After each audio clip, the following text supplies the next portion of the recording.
Banggit nyo, dati nagtitinda kayo ng prutas. Sa tansya nyo, kailan po kayo nagsimulang magtinda ng melon juice? 30 o 40, mga 40 o 30 years na.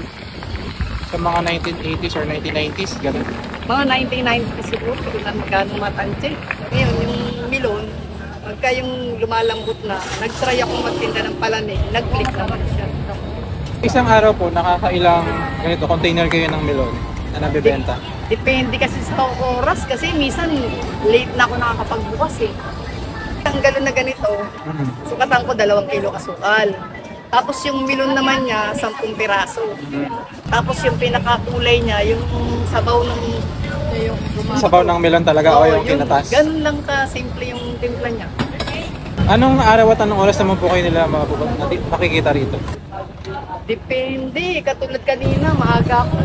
Nakapagbukas kami, mga 9. Pero karaniwan kasi, minsan 1 o'clock na. 1 o'clock na tanghali? 1, oo. Pero minsan naman, walang oras kasi ako lang. Nag-aaral yung 2 apo ko eh. Isang college at saka isang high school. Kumbaga yung isa tutulungan ako sa umaga, yung isa naman sa hapon. Senior na kasi ako eh.